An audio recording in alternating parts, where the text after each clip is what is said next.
All right, so thank you everyone for joining us today. My name is Tim Fowler. Just a quick introduction. I'm offensive security analyst here at Black Hills Information Security.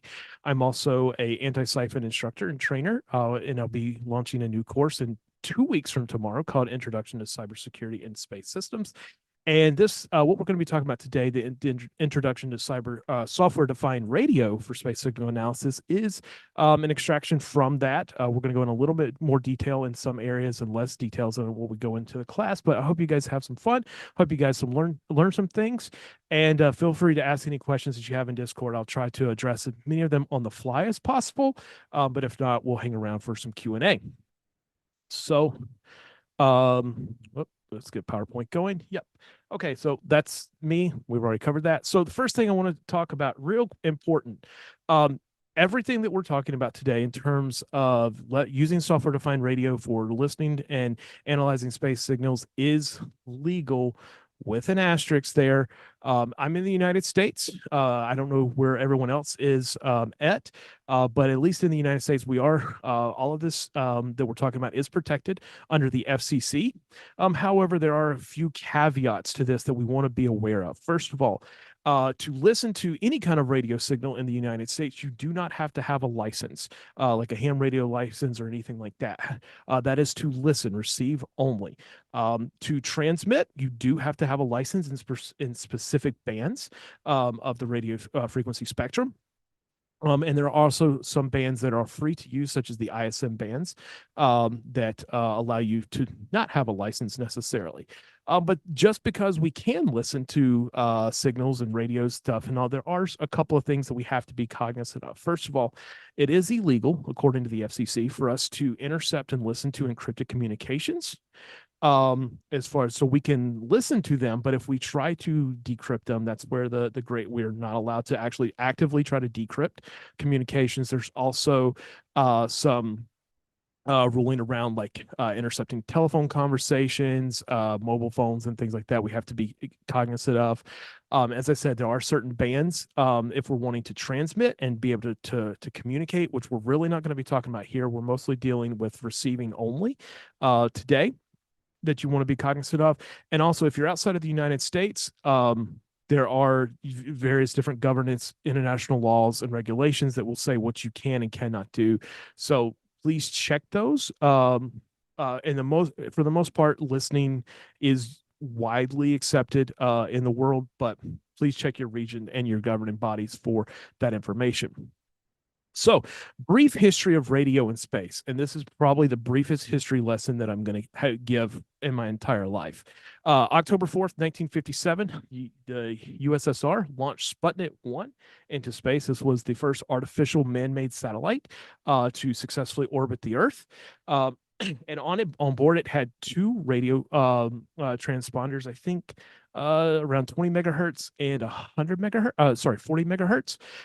And ham radio operators and radio operators across the world were able to receive these signals from Sputnik 1, which was really, really awesome. But this was the genesis of not only really space for mankind, but it was also the first iteration of radio in space.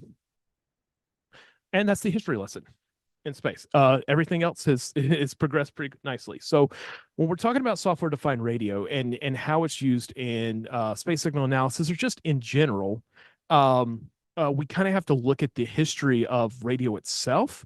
And so we're going to look at the traditional radio, why it was software-defined radio has replaced it, and the advantages of it, and what we're coming from. So if we look at traditional radio, it relied almost exclusively on physical hardware components, whether it's resistors, capacitors, signal processors, whatever. It's all done in hardware, which is expensive. In a lot of cases, it is intricate in how you have to design it, and you have to be very specific about all of those components. And as a result, traditional radios were purpose-built. They were configured for specific frequencies, in some case specific modulations and demodulations. And you pretty much had one radio for one application. And if you wanted to do another application, you would have to have another radio. And so that's not very scalable, especially when we're talking about in space, because if you're wanting to have multiple frequencies, well, now you have to have at multiple transponders and transmitters and receivers. And then if you have if you're wanting redundancy in those, now you're having n times two. And so you have these monolithic hardware components that are in some cases expensive, in a lot of cases complicated. The people who design these, the engineering, are absolutely brilliant. Any RF engineers and stuff like that, I just have absolute respect for those, because it's, to me, it's like black magic. And how they make all these just bits and bobs work in a way. But traditional radio was, that's what it was. And so, and the same thing that we see with terrestrial systems, it's just that much more complicated in space systems, because now we're having to design things in hardware to do a specific thing. We're having to account for redundancy in case that one fails. It just gets to be a complicated system. But we utilized traditional radio, and we still do, in some cases, way up into the 90s. And there's definitely still some satellites and stuff flying around that are on the a more traditional hardware based radio and stuff. But we started to see a new player in the space industry. Software defined radios really came in, started around 1990s. As we know it, software defined radios really didn't hit the mainstream, like in the security community and just the hobbyist market and stuff, until the mid 2000s into 2010 area and stuff. But so space, they were on this, and they were on it for a couple of reasons. I mean, if we go back, like, this is what the traditional radio kind of looked like. Now this is a AM terrestrial radio here, but now we have something that looks like this, and this is a picture of a hack RF. Many of us are familiar with this and stuff, but what we've done is we have offloaded most of the capabilities or the requirements of our radios into software, hence the software defined elements of this, and minimize the hardware into a way that it provides us the versatility that we need, so that the software can do what it's supposed to do. Um, and this is a significant shift in approach and things like that. It in some cases it doesn't necessarily draw the cost down. In some cases these components are considerably higher, but the overall cost effectiveness of this, when we're talking about redundancy and things like that, it gets much cheaper. And so when we look at the software defined radio over traditional radio, we have increased flexibility and versatility, cost effectiveness, enhanced capabilities, increased accessibility, and also scalability and future proofing. So let's just jump into the next slide. So when we look at like flexibility and versatility, the biggest thing that comes is that we have the ability to reconfigure things, and that the software defined element of this is so important, because now we have the ability through hardware to just get data, as much data as we can, as much as the hardware will also have.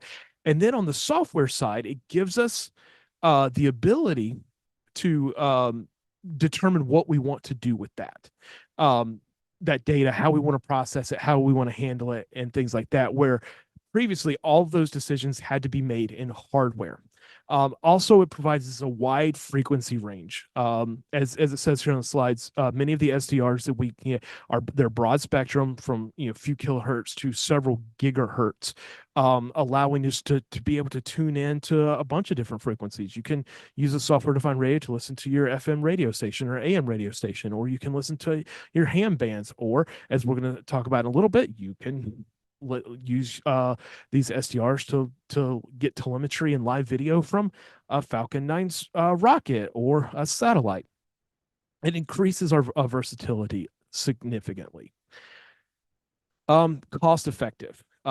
This is also one of those things, because of the way the relationship between the hardware and the software side of things is that the hardware can be used for various applications. So we only have to develop, one PCB or one type of SDR solution, and then we can use them in a lot of different use cases, which means that we now are not having to go, okay, we've got a custom hardware stack for this, we got a custom hardware stack for this, we have custom hardware stack.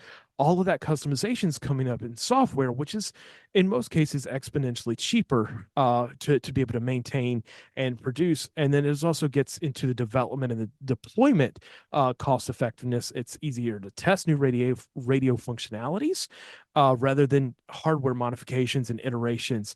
And you can just iterate faster with a lot lower cost cycles. I'm trying to check.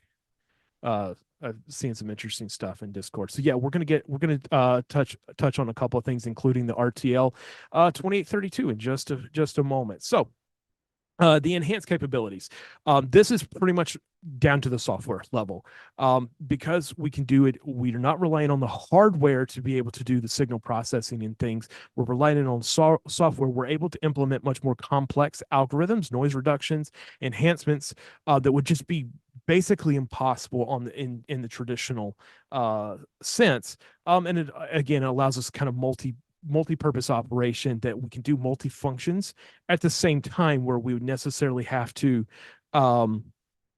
have one radio doing like transmitting, one receiving, one scanning, stuff like that. Software-defined radio gives us that capability across the gamut of functionality in a single platform.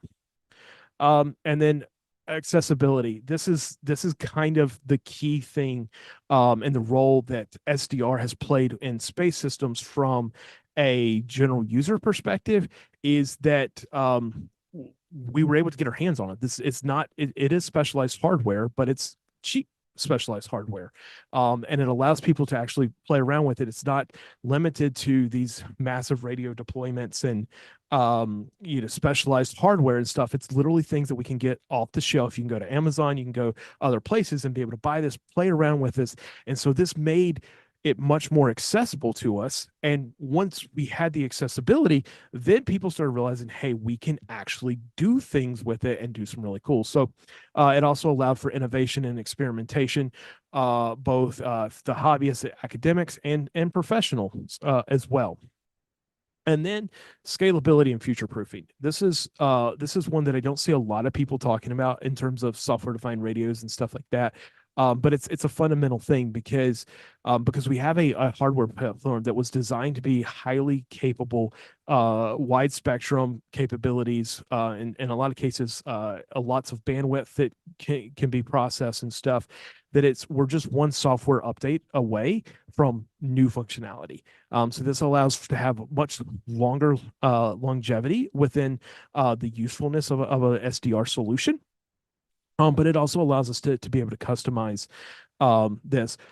We don't really talk about this in the rest of the presentation a whole lot, but when I mentioned that the space industry started using software-defined radios as early as the 1990s and stuff, and they were really ahead of the time. And what that allowed them to do was they were able to reduce their payload or their mass capacity, because now they don't have these big massive radio units and stuff like that. But it really gave them the ability to design to their specific missions in software and not relying on the hardware aspect of things. And it gave them that flexibility, and it also allowed them to be able to update systems and communication protocols and things down the road after deployment, where otherwise they'd be historically locked. So this is all great and good. We know what software-defined radio is and stuff, but like how, and we talked about how it's kind of influenced us. But one of the things that made the biggest difference in terms of accessibility and things like that was actually something tangentially related to software or to radio signals, and that was the digital television transition. I think I saw somebody in Discord actually mention in relationship to the RTL 2032 about digital television, and that's 100% correct. What happened was, so in the United States in June 12th, 2009, the FCC told everybody, you got to go to digital television. There was these big campaigns where you could go and request your new digital antenna box and to go off of analog and things like that. And what happened in the lead up to this was that a lot of the chip manufacturers and things like that. So it's like, hey, this is happening. This is happening worldwide. The United States, we were actually kind of slow to the game as far as getting into this conversion, but these chip manufacturers going like, hey, this gives us a new opportunity to do things, and this enters the chip that really started the entire software defined revolution, in my opinion. And that was the Realtek 2832U. The first release I think was June 30th 2008, so this was predated the actual transition to um, uh, digital television in the United States. But what this chip did was, and allowed in conjunction with a couple other chips, was basically they produced a USB dongle that was capable of receiving DVB-T, or digital video broadcast terrestrial signals, and being able to like watch over the air TV on your computer, on your laptop. And it was completely like revolutionary for the time, and it gave television capabilities now on portable systems like laptops and things like that. But a couple of really smart people started playing around with these and figured out that you could essentially put these chips into debug mode, bypassing most of the digital television stuff, and just get raw access to the capability of the chips. And that really started kind of this revolution, where it's like, hey, now we have a really cost effective device. I don't know what the price was about at the time, but you can still buy updated versions of these for 30 or 40 bucks, and they're absolutely amazing. Um, but it's like now we can actually start playing with these, and we have the ability to have a broad spectrum. These particular chips, I don't remember the exact frequency range. I want to say somewhere around like 100 megahertz up to just over like 2.2 kilohertz or gigahertz or something like that. So it's like we're able to cover a lot of the spectrum, common use spectrum, and we can look into it and start doing things with it. And so what we saw was, now we have a hardware kind of revolution that's going on, and as a result of that, we kind of need a software revolution as well. So we're going to talk a little bit of hardware here first. So this is a picture of the RTL SDR V3 dongle, probably one of the most common and most reputable. This is a newer version. They actually have a version 4 out that's using a slightly different chip, but this is essentially what we're talking about, and one of the most cost effective SDR dongles that are out there. And I highly encourage, like, if you're interested in this, you can get some cheaper RTL dongles. There are some knockoffs and stuff, but I would recommend going with the RTLSDR.com version. They're legitimate. They've put in all the tremendous amount of effort into making sure that this stuff is reliable. And they're like 30, 40 bucks on Amazon. It's really not bad. And it gives you a lot of capabilities. But there are some other options out there. We know them. HackRF, it's a fantastic, from Great Scott Gadget. It's going to run you a couple $100. And it's highly capable. I think it goes up to like 6 gigahertz, I believe, as far as it's where the capacity have. Another option would be something like a Caribou Light, which goes on a Raspberry Pi. They're in the middle.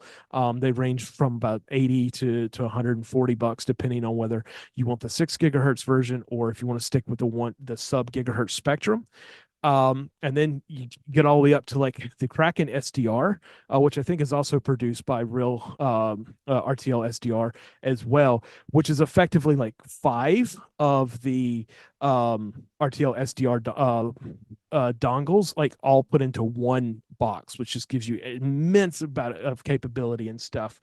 But in most cases, these dongles, these devices and stuff, they're not going to work out of the box just as is, without some kind of additional hardware. As the Kraken does come with antennas and things like that. But with all things radio, really the hardware is important, but the antenna, the filters, the low noise amplifiers, all of the all of the feed line stuff is really the most important stuff, and we're not going to go into much detail on that because one, the antenna theory and all of that stuff is honestly, I barely understand it. I just know that they say, hey, go buy here's some good antennas for this, here's some good antennas for this, here's a good setup, here's using an inline filter or an LNA, low noise amplifier, different things. But your antenna selection is going to make a huge difference on what you can and cannot be able to receive, and things like that. So here's some examples of them. Most of these here are specifically for space signals applications. So in the top one, we have a L/S band, and we'll talk about the bands in a minute. Parabolic antenna. This is good for things like high resolution picture transmission and low resolution picture transmission. In the lower left hand, we have an L band patch antenna, which I like to use for listening to Iridium satellite communications. In the middle there, we have just a basic 137 megahertz V dipole, which is great for things like APT, automatic picture transmission, for weather satellites from like NOAA and things like that. And then we even get into some helical antennas that are also good. If you're interested in the radio, like the true radio aspect of this, I would really encourage you to you don't have to go get your ham radio license or anything like that, but at least look into it, because one, it's a fantastic community, and it looks like we've got at least one ham operator in the Discord, so that's awesome. Just the amount of information that's here is just incredible, and you can go down the rabbit hole so incredibly far. But the hardware choices do make a big difference in what you can do from. But in the software defined radio realm, the hardware is one aspect of it. The software is the next aspect of it. So we're going to take a look at some of those, and we're going to run through. There's a bunch of kind of different tools that we're going to talk about. They in some cases, they all operate kind of in the same realm. It's just users' preferences and choice, but kind of the most common, at least from the open source world that you're going to run to, is going to be GNU Radio and GNU Radio Companion. This is one of, in my opinion, not coming from a radio background, one of the just absolute most daunting applications for trying to learn this, because what it is literally all of the software components of what used to be the hardware components. And so you have to build with these flows, in which for the data to be able to be processed and stuff. It is incredibly powerful. I wish I had more time to actually just spend and learning the intricacies of this and stuff.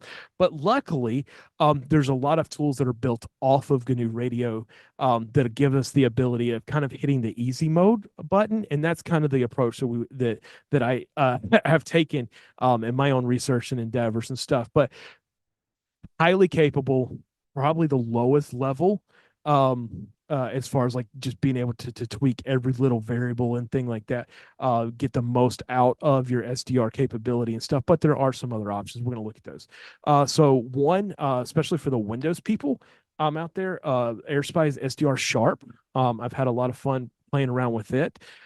It's it's in line with all of these other kind of signal processing systems out there. It's just if if you're not in Windows, I think there might be a Mac version as well. I'm not 100% sure.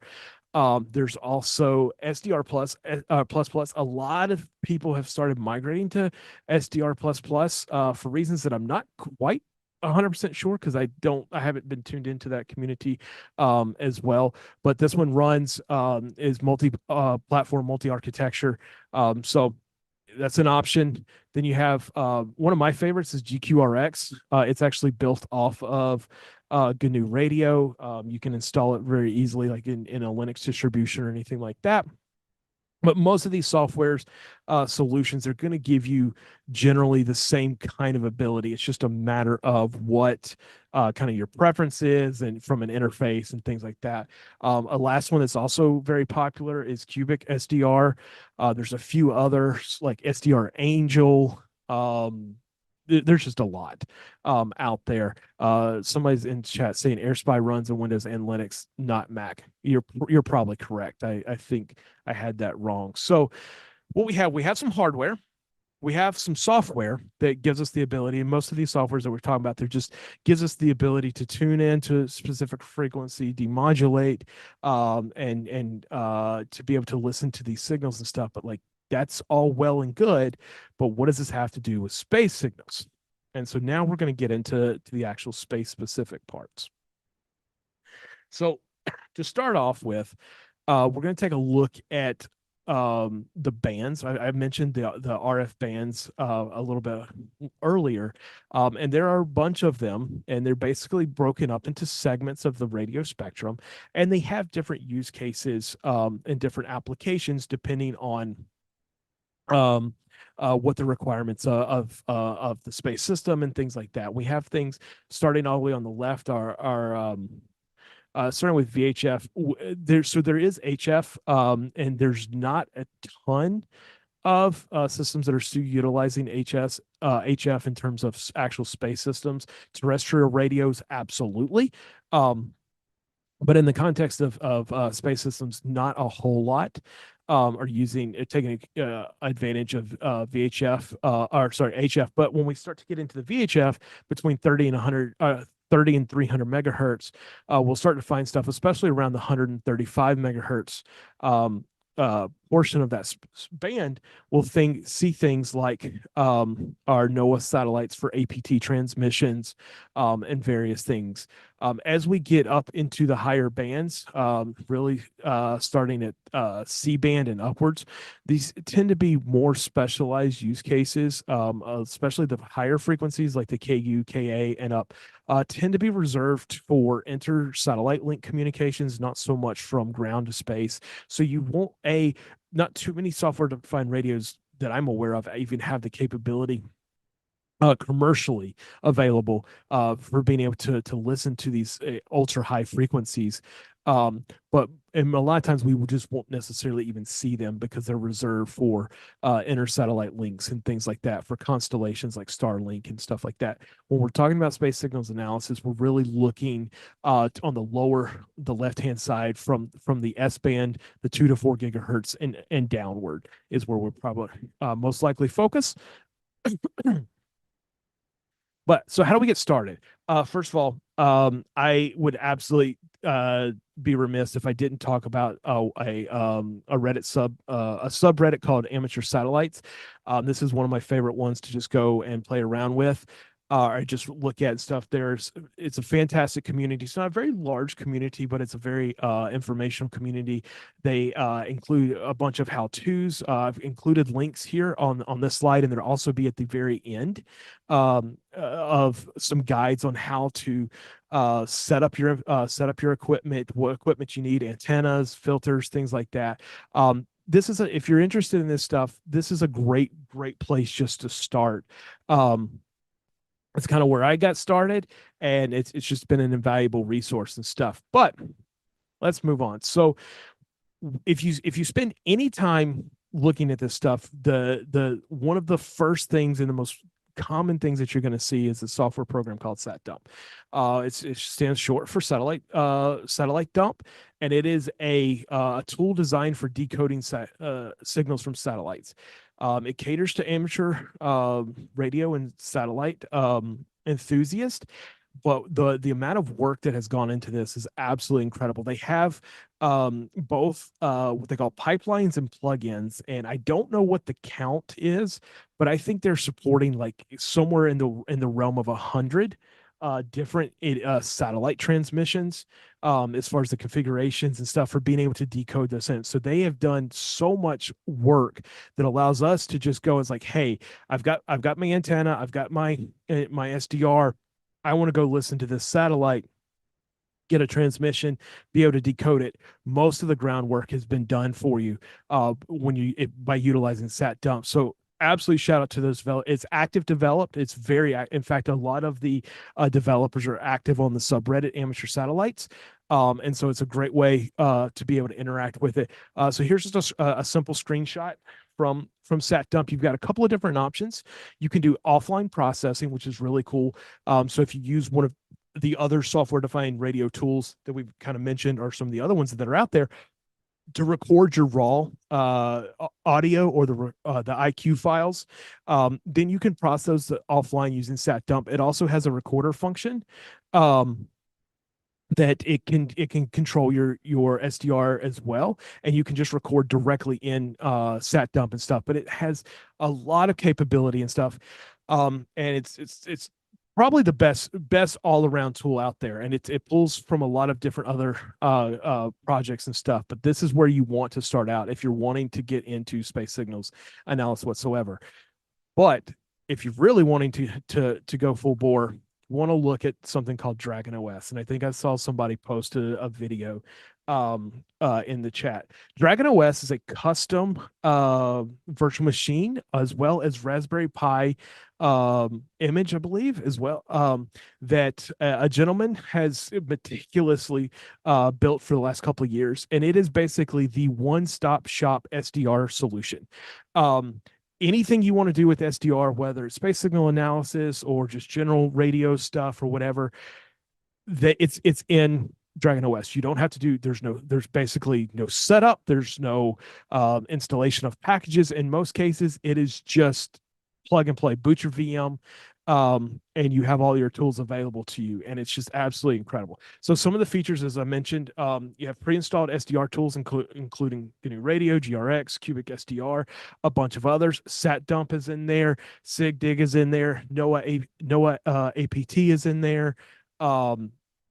There's just absolute bunch of them. Wide support for all of the commercial and common SDR platforms, whether it's RTL SDR, HackRF, Lime SDR, just pretty much any of the main ones that you can buy for relatively cheap. They've got built-in support for it, and it's very well documented on how to use. It's ready to go out of the box. It is there's, like I said, there's good documentation, and as always, it's free and open source. We like that. We want to support that. And it's just absolutely, like, this is the one thing that you want to get into.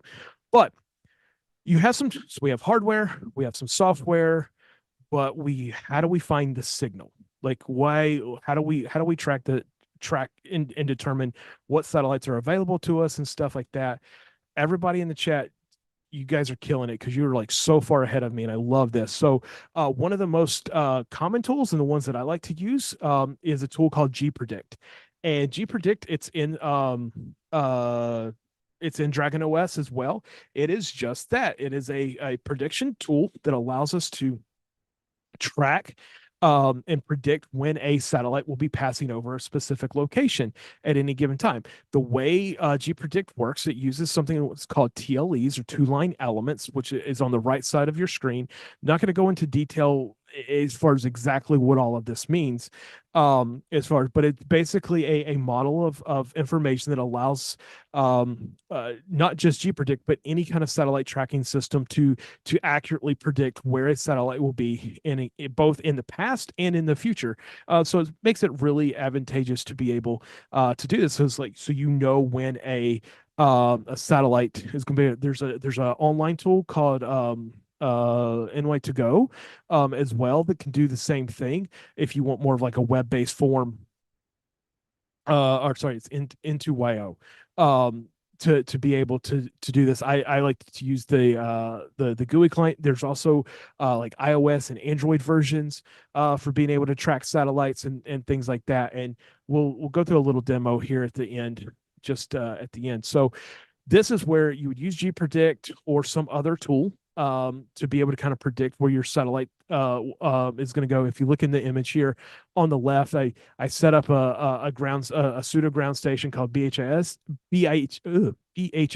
East in Baltimore, in honor of our friends Jeb and Jason. Well, And so looking in, we've got NOAA 15, NOAA 18, and NOAA 19, as well as the International Space Station, and it's just giving us a general idea of when where they're at currently, and what the next time the next we'll be able to see the acquisition of signal for a specific satellite. So in this case, in the screenshot, NOAA 18 will be coming in sight at 29 minutes and 34 seconds. So that gives us an ample time to get our stuff set up and be able to be ready to capture those signals. Another kind of tool that I mentioned, and one of the common kind of first use cases that would people go for this is looking at APT, automatic picture transmission from the NOAA satellites, which are Earth observation satellites, primarily focused on weather and things. And there's a tool called NOAA APT that's built in. It's in Dragon OS, but you also can just go download it and run it on various operating systems. But if you're doing this stuff, I would honestly recommend just sticking with Dragon OS as much as possible, because all the hard work's been done for us.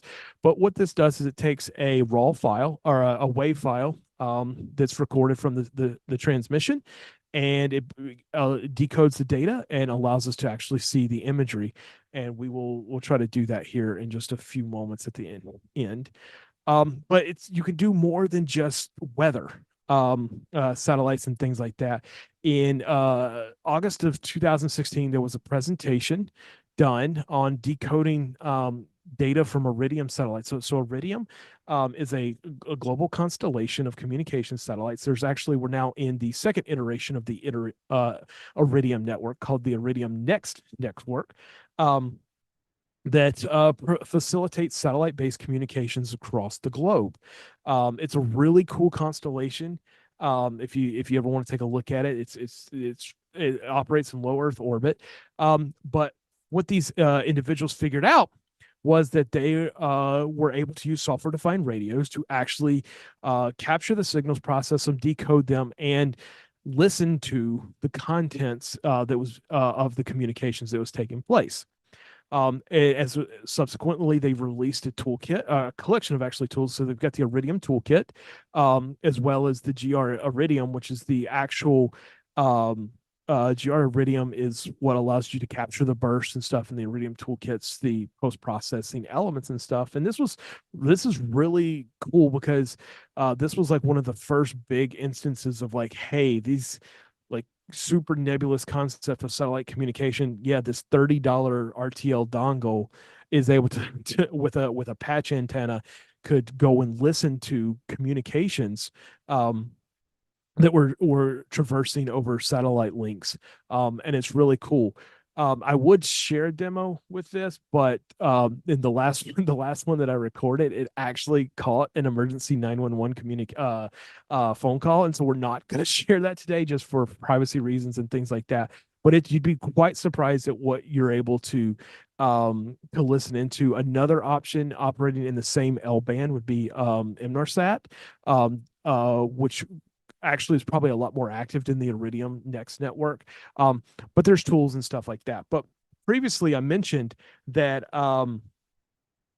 being able to use software-defined radio for tracking SpaceX Falcon 9 telemetry with a hack RF. So in 2020 is actually in February of 2021 is when this actually took place.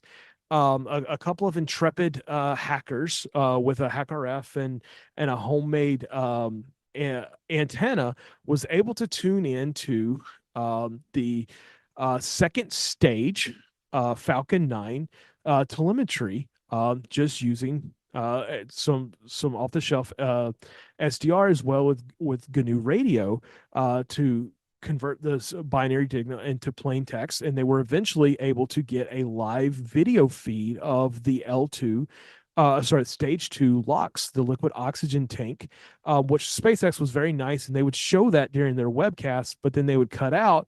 And these guys were able to lock in on that signal, decode it, and process it, so that they could actually continue to stream the video even after SpaceX had cut their feed and stuff. And this was cool. Like this is kind of one of those moments where it's like, wow, this stuff is really, really powerful, that we have the ability to decode this stuff and we can see this. It's like most hacker adventures. It's some trial and error and testing and iterative process and stuff. But it works. And it's like, this is one of the biggest companies, space companies in the world now. But they killed it just over a month later. Um, it's not possible. They went and started encrypting their telemetry. As and to say that this was a reaction to the ability to decode, I can't, I'm not going to really speculate that SpaceX like, oh, these people were able to decode our signals, we're going to go encrypt them. It probably was, but it can't say for sure. But what you'll find is that there is a history, especially in space systems, where signals are not encrypted until they absolutely have to be. Now, some missions dictate that they need to be encrypted out of the gate. Other ones, not so much. And this would be probably a good example of that. Um, uh, for that. And so, just some of the interesting frequencies that you can listen to with pretty off the shelf parts and stuff. So I talked about APT, automatic picture transmission. These are going to operate around 137 megahertz center frequency, both NOAA 15, 18, and 19. There's also, we have high resolution picture transmission. There's also low resolution as well. These are going to typically operate in the L band, around 1.7 gigahertz, roughly. NOAA also has an S band transmitters that are in the 2.24 gigahertz spectrum, and then also in the L bands, Iridium, and I think Inmarsat as well is operating kind of in the 1.6 to 1.7 gigahertz range. And these are all things that you can just go and start kind of listening to and playing with just free and open source software and some cost effective hardware. We're going to be wrapping up here as far as the actual presentation goes, and I would be remiss if I did not mention my absolute favorite satellite space project, period, and that is SatNOGs. Probably a lot of you have not heard of SatNOG, so let me introduce it to you. So SatNOG stands for Satellite Network Operation Ground System. It's a free and open source ground station network of hobbyists, amateurs, and including some professionals, where it is a distributed network of ground stations that people build. And it is an absolute vital piece of our space infrastructure now. I think it was initiated in 2014, and it has just continued to grow. And what it allows us to do, not only just as like a ground station operator, but also as a satellite operator and stuff, a lot of these educational and research platforms that are going up into space for different purposes like CubeSats and stuff like that, they're able to leverage the SatNOG's ground station network for being able to downlink telemetry without having the reliance on single ground station deployments, such as wherever their mission control is. Because if you've got a satellite that's orbiting the Earth, and you can only talk to it when it's over, you have line of sight with your ground station, well, you're pretty much reduced to maybe 8 to 10 times a day that you'd actually be able to communicate with your satellite, get information. But by having this distributed ground station network all across the globe, it gives satellite operators a lot more opportunities to downlink their information and then be able to pull that from the collective network for processing and things like that. This is like I said, one of my hands down absolute favorite applications and kind of systems for just playing around with satellites, being able to look at the information. It's just incredible, the information that you can see there. So as we wrap up, I do want to include some resources. Some of these have already been included in the slides. Definitely pay attention to the last one, the recordings. There's this gentleman has a repository. They're a few years old. I think 2021 was January 5th, 2021 was the last recording specifically of APT from NOAA satellites and stuff. But these are some images, or some audio files here that you can download and kind of play around with processing them yourself. Somebody in chat mentioned TinyGS. Yeah, so TinyGS is something else that I also really like. It is primarily focused on LoRa-based communications, mostly in CubeSats that are utilizing LoRa. LoRa and LoRaWAN is becoming a really big deal in space systems. And so TinyGS is similar to SatNogs in that it's a distributed network, but in that case, it's primarily focusing on LoRa-based communications, both in the 915 megahertz spectrum and the 433 megahertz spectrum. LoRa utilizes the ISM bands for that, but so TinyGS would also be a solution if you're interested in looking at that. It's more into a specific type of communication in LoRa, which is a proprietary physical modulation. Whereas a lot of the other communication stuff is much more open and things like that. But it's definitely something you want to take a look at. And also, here's the information for Dragon OS. CMAX Cutter, I believe is the actual username, is how you pronounce it. He has a fantastic YouTube channel where he dives like so far into so much about SDR. He talked both from a space signals analysis and satellites and stuff to more just general terrestrial stuff. It's one of the I don't see this get talked about a whole lot, but it's absolutely an invaluable resource for people that want to look at this stuff, to learn more about this, to go hands on. He's like I said, he's the creator of Dragon OS. Shout out to him. Kudos. Thank you for all the work you do. And with that, let's see if we can jump over and just do a quick little demo. Got to stop sharing. And then we're going to reshare. Zoom is hard. All right. Can someone give me a thumbs up in Zoom or in Discord that they can see my screen? All right, cool. So, all right. So somebody says we can see VLC. So cool.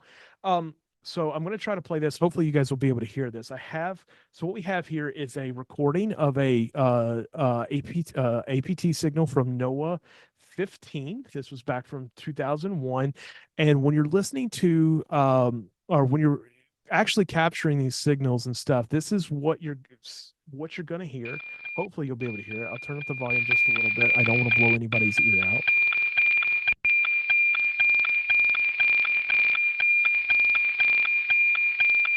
And that's it. It's kind of boring. And it goes on for basically 15 minutes. And so in here, we're in, this is Dragon OS. And so what we're going to do is we're going to quickly decode this. Yeah, it sounds like a Hyundai's turn signal. It's pretty funny there. So I can find it. And so we just load this audio file that you just heard into NOAA APT. And like I said, this is built into Dragon OS. There's really nothing you got to do. It makes it nice and simple. We'll let it decode. And it's decoded. And then we'll just go ahead and do a quick process. And what it's taken is that it's taken that 15-minute audio file and actually converted it and demodulated it and decoded it into an actual image. NOAA satellites, I don't believe they actually transmit color images, so we have to do a lot of post-processing if you see a bunch of different like color images and things. And so like we can actually do like that in NOAA APT. It allows us to do false color things. We can do overlays such as like maps, and things like to see like borders and different things like that. Not necessarily necessary, but it's just a really cool thing that you're able to see that. Somebody's pointed out that, yeah, you can also download WAV files of APT transmission from SatNogs. SatNogs is just a fantastic resource for being able to get information there. Briefly, I did want to just kind of show GPT or GPredict for being it. See, I was going to see if we had any satellites coming over. It doesn't look like we do right now over the Baltimore area. and stuff. But this just gives you the ability to track some stuff. What's really nice here is if you go into gpredict, there's a couple of things. First thing you want to do is you're going to want to update your TLEs from the network. That's the two line elements. That is the data that is used to actually make these predictions. And then you're also going, if you're for the SDR portion, you're going to update your transponder files as well, because it will um, uh, give you all of the transponder information for a specific satellite. So if we're going to click on NOAA 15, actually let's click on the ISS. This is my favorite one. So here we're getting this is basically a representation of all the two line element aspects of it, including the catalog number for the satellite, the number of orbits that it's taken, inclination, stuff like that. But you can use this and look at all the various transponders that are on the International Space Station, and there are a bunch of them. And so it shows you upload frequencies, download frequencies, gives you the mode. Baud rate, so like APRS is amateur packet radio stuff. So that one of the nice things about having a ham radio license, and I think technician can, you may have to be general class, I'm not 100% sure, but you can actually communicate with the International Space Station, which is really, really cool. As you can see, they've got various VHF frequencies for communications with like Soyuz capsules and things like that. The International Space Station, it's international, so it has multiple different things that it has to be able to communicate. The Orlan spacesuit, just a bunch of stuff. If we scroll down, we'll see Falcon. Um, SpaceX Dragon communication and Falcon wideband telemetry, and this is just a great way of being able to talk to or to understand what the frequencies are, what's out there, and being able to kind of start tuning into the specific frequencies and stuff like that, modulations that you may particularly need, and it's really cool. So that's all I have for today. So that's going to include the actual presentation. And I'm going to jump into Discord and see if there's any questions that I can answer, missed. Thank you guys for all, like, I've been tracking a little bit as we've gone along. There's been so much interesting people or interesting content that people are posting. I am by no means an expert in any of this. I just love sharing my knowledge and what I've learned and my experiences. And so thank you for the community that tunes into these and helps contribute. It's nice to be able to talk about this and then also have people in the chat providing more context, more information than even I can in a 45, 50-minute session. So thank you so much for that. I love the fact that most of the stuff I talked about, you guys beat me to it. It just goes to show how awesome this community is. But are there any I'm trying to look back and see if there's any specific questions. I have 2 questions Fire for you away. queued up. You may have answered this already, but it's in the pen test activities, is it important to focus also on the space signal analysis? That came kind of early on in your presentation. In the pen test, I'm trying to figure out what context. Yes. If we're looking at it in terms of like cybersecurity in space systems, absolutely. We need to look at that because as like the SpaceX Falcon 9 is a perfect example where their telemetry was unencrypted. People were able to receive that and be able to decode that and demodulate that appropriately, so that they could see what the contents is. And one of the things that is important to understand in most of the context that we're talking about, when you look at a space system, there are two kind of independent systems that we're really talking about. In our case, the majority of what we're talking about is in the user segment of a space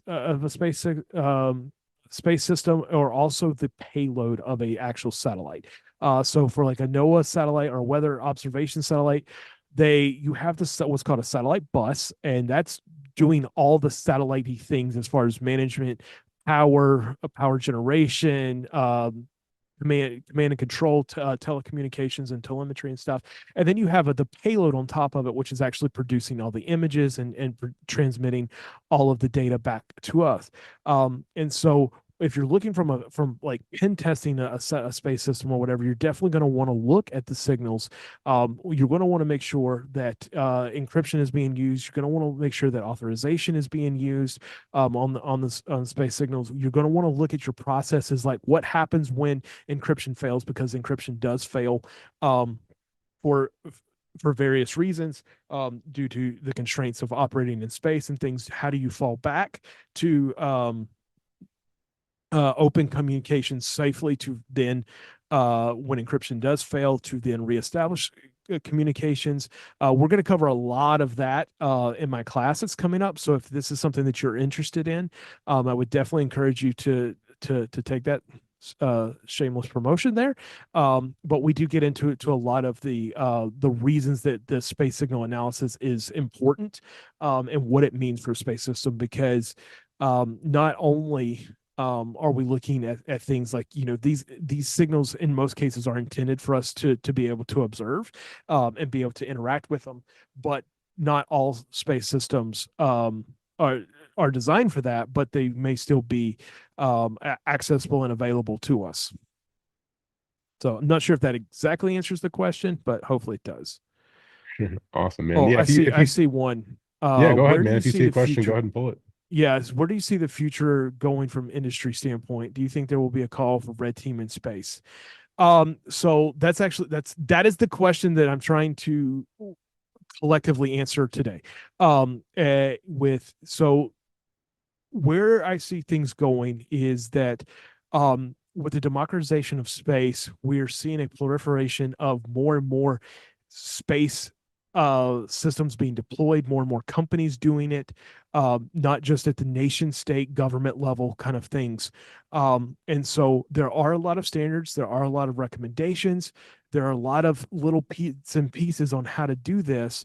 But considering just how hard space is in general, just to operate in space, throwing cybersecurity on that is really difficult. It's you can't be just like, hey, you need to go and do X, Y, and Z. Like encryption is a great example for that. One of the reasons why we may not have encrypted signals, especially in space, rockets and stuff, are going to be a little bit different because they're not long standing, is the effects of ionizing radiation. Um, and the fact that it can cause adverse things with bit flips and memory and stuff like that, corruption of keys and stuff. Like, we have to be able to account for those things, and stuff. But as far as the future, I do see that this is going to be a trend, that's going to continue, where there's going to be much more demand for cybersecurity focus in space systems and within aerospace companies. It's just, how long is it going to take? I don't know. One of the kind of questions that I've always mull over in my head is, if you're familiar with the company Dragos, and the stance that they have with the OT and the ICS world, the question I have is, who is going to be Dragos for space? I don't have an answer for that, but if you look at what's happened in the ICS world, the same thing's got to happen in the space world, because, oh, by the way, we have OT and ICS in space, and a lot of our critical infrastructure is dependent on space communications and things being available and resilient. And so I think this is going to be going something we're just going to continue to see. You're seeing more and more content coming out of here.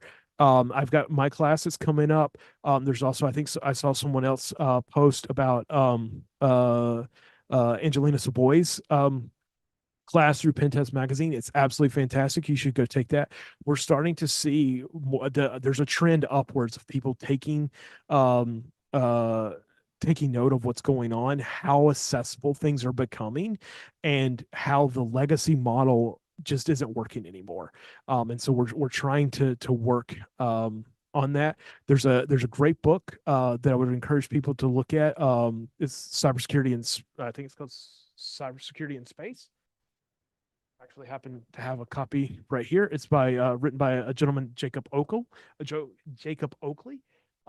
It's fantastic. It's a short read. He also has a class coming up at Black Hat, dealing with hacking space systems as well. So we are definitely starting to see a trend in towards a more secure future in space.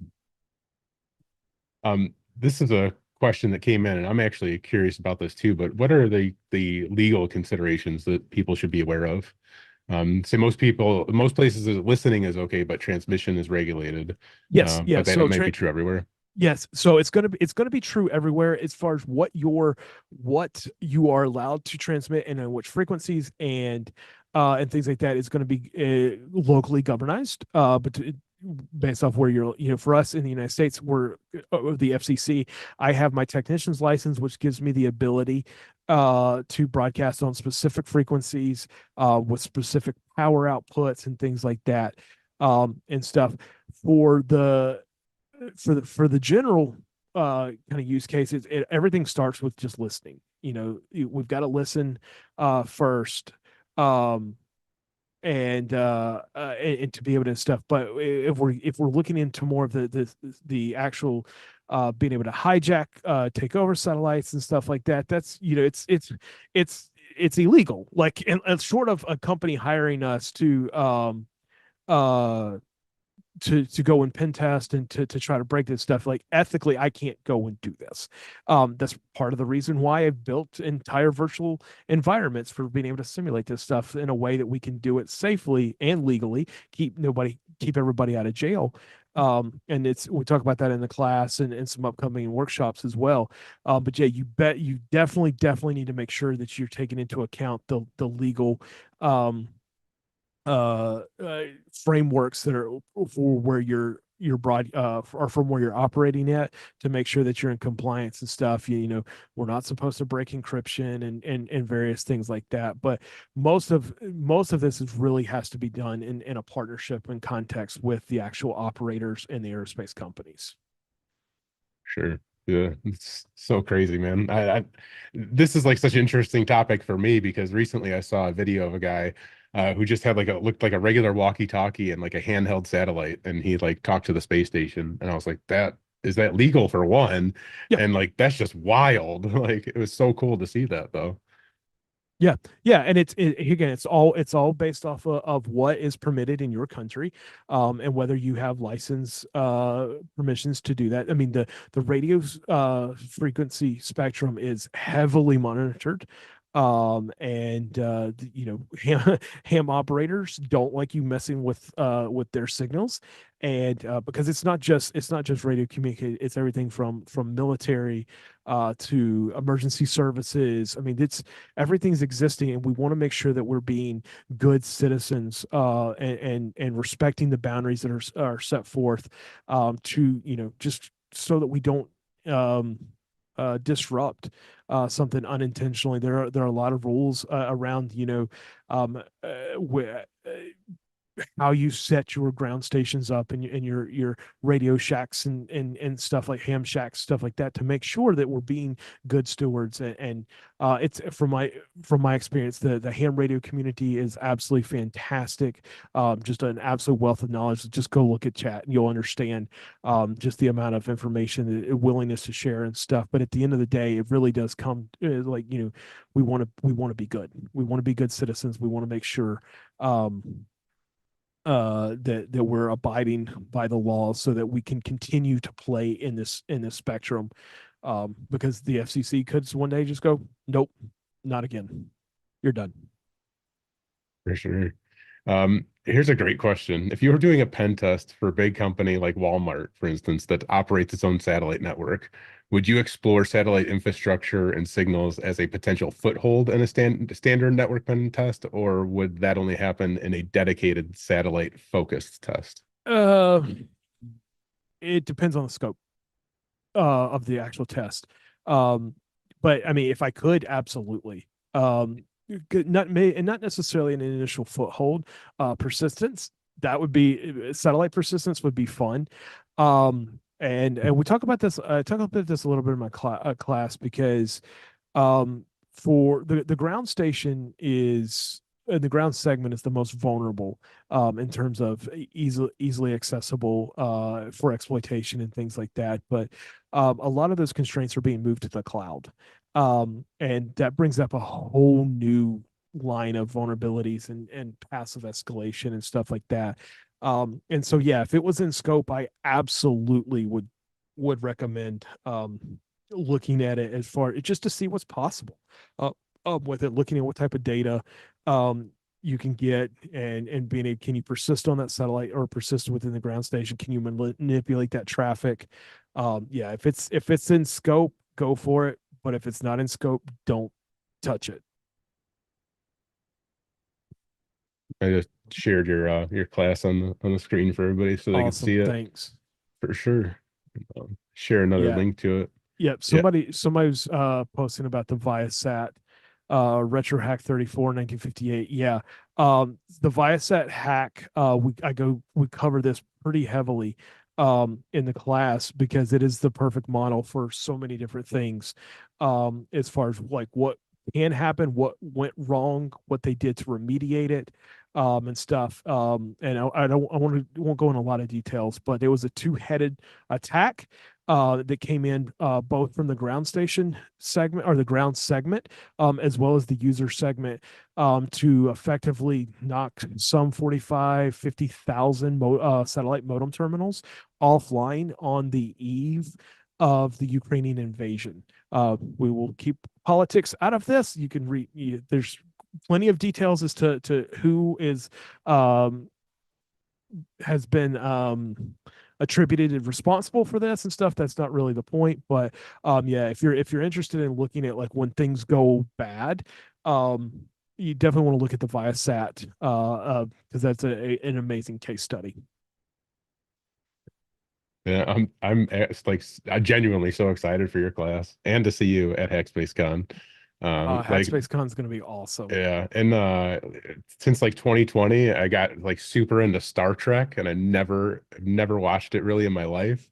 So like space has been huge for me lately.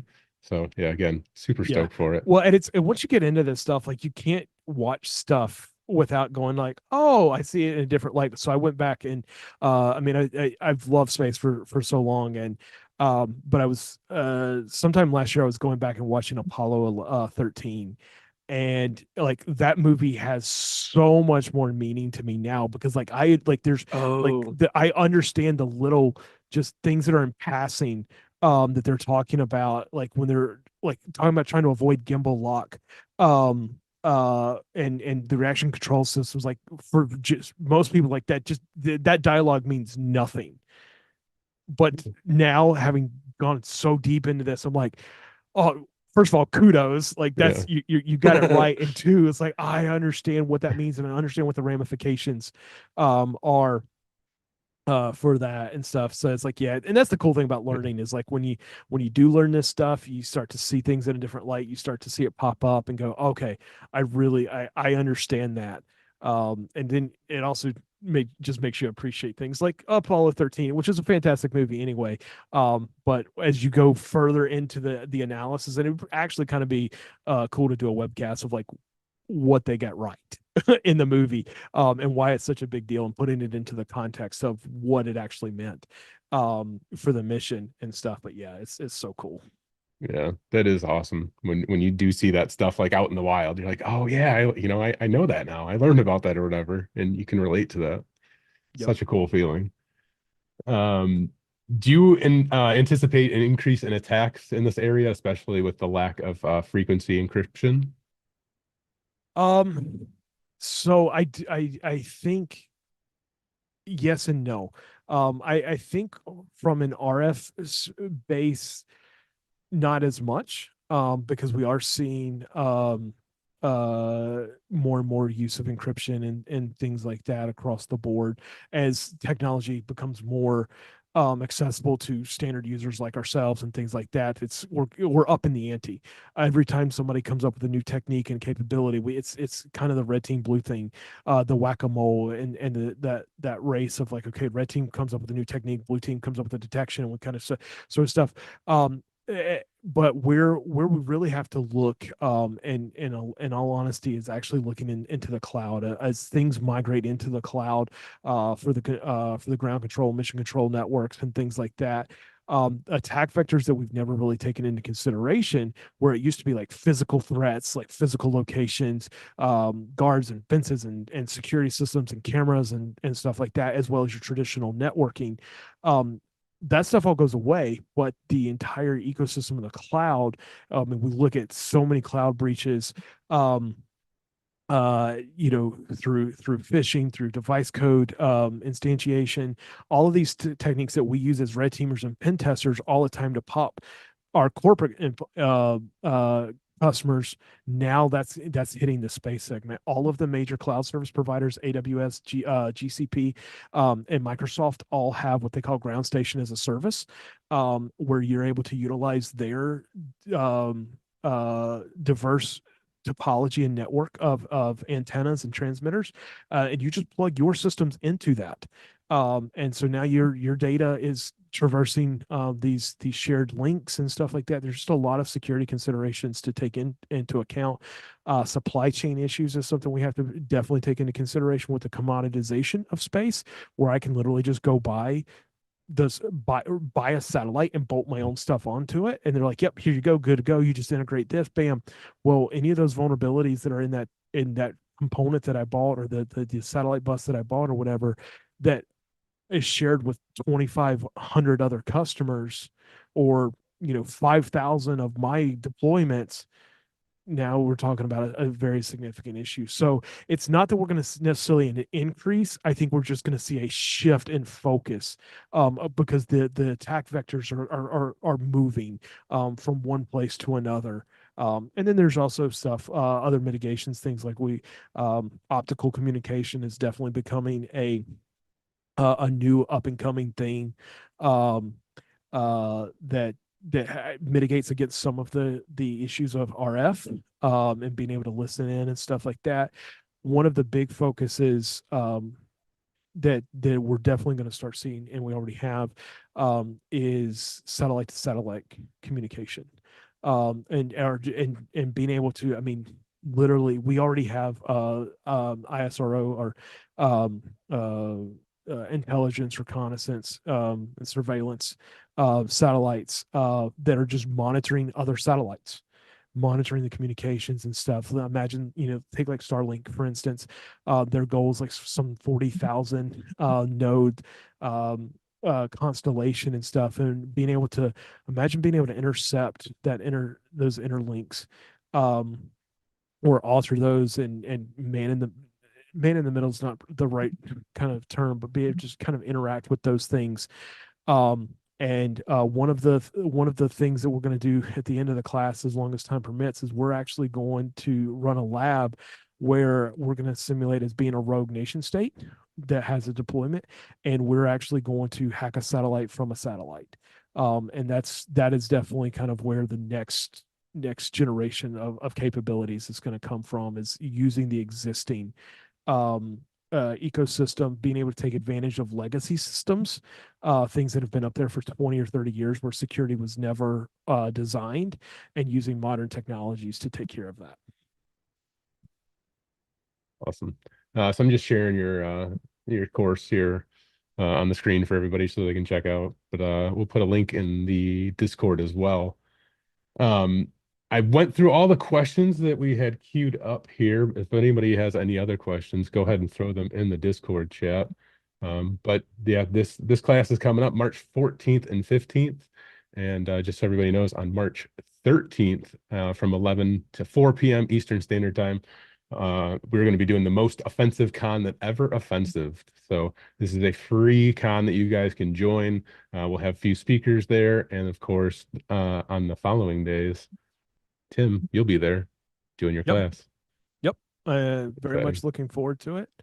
I am It'll too. be fun. And then, this is one of those things that I hate saying this, but stay tuned. We're going to have some more information coming out over the summer months and stuff. I'm doing a workshop called Bring Your Own Satellite, or BIOS, where it's basically how to build your own virtual lab. We're working to get that scheduled for sometime in the summer, for an Antisyphon webcast. It'll be a couple of hours long, but it'll kind of walk you through the basics of the subsystems and things like that, how to simulate those utilizing open source solutions, and actually implementing your own custom satellite, and stuff. So this is going to be, hopefully we're going to produce some content that's good, that people enjoy. over the next, 6 months to or so. And there may or may not be hardware released by the end of the year that you can actually go and build and play around with yourself. I'm just saying. That's so cool. Yeah, we just found out today that we'll be doing this. It'll be like a special 2 hour, Yep.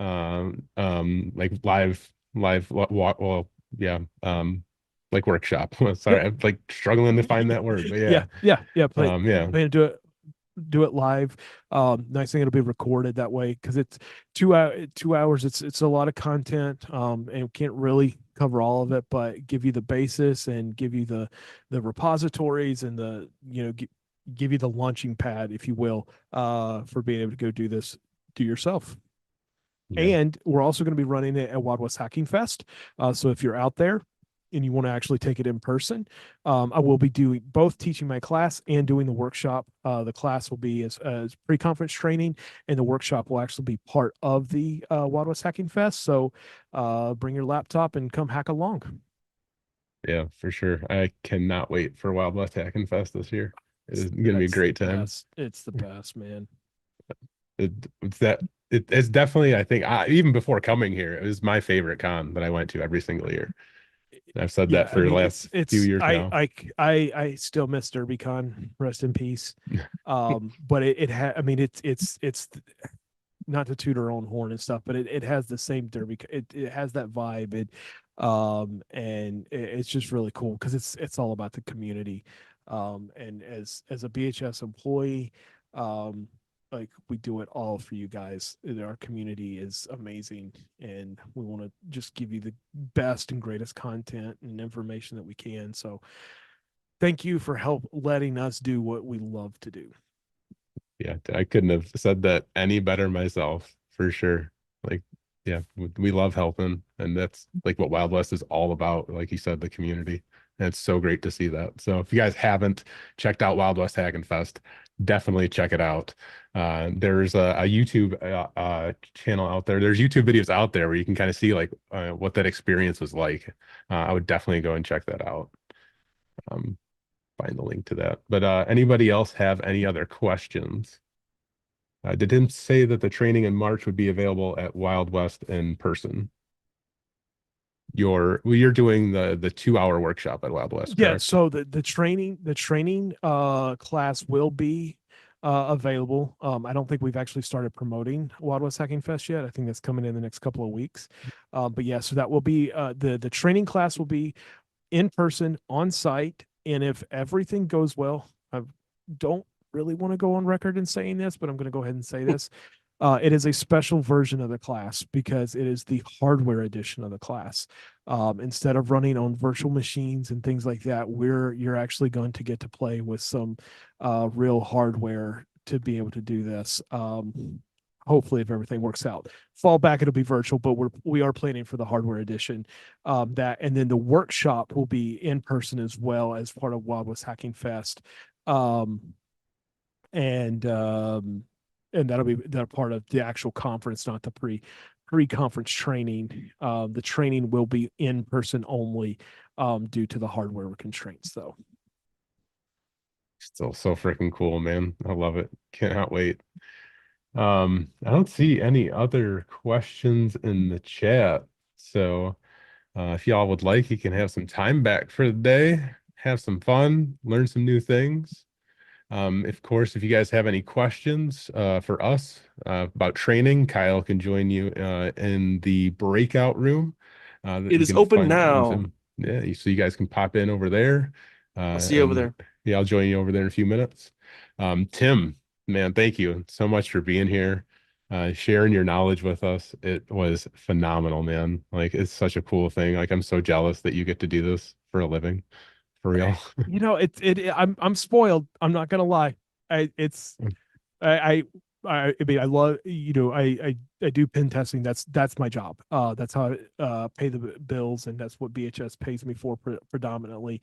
But man, I am so spoiled that I get to do this and do it do it hand in hand with BHS and then Antisyphon.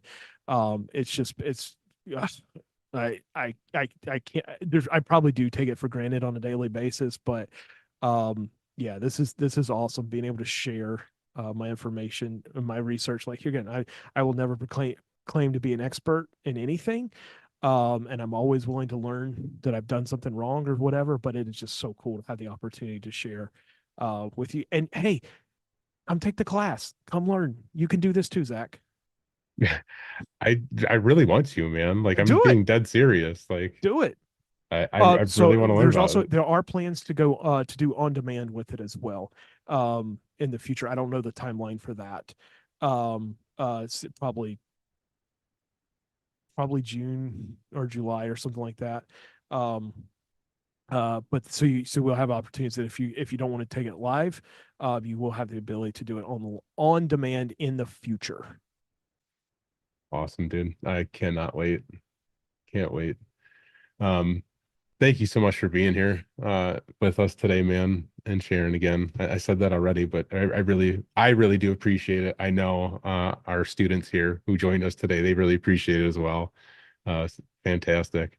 Yeah, Uh, thank you for allowing me to, and thank you again to the community. I'm going back, scrolling back through Discord as I can and stuff. I mean, the information, it's so as a teacher, as trying to share, it's so awesome to have other people be like, oh, I know something about this, I know something about this, and providing that context and that information. And it's just cool to like to see the passion that other people have for this stuff because sharing, I call it sharing ahead. Like, yeah, I'm seeing stuff like I'm gonna get to that. I'm gonna get to that. But they're so eager. So just the community's awesome. Thank you for this. And yeah, let's hack space. for sure, dude. I can't wait. Awesome. All Thanks, right. Yep. Zach. Everybody have a great day. And please join us in the breakout room if you have any questions about training at Antisyphon or anything else. And don't forget to join us for the most offensive con, because it's going to be pretty offensive.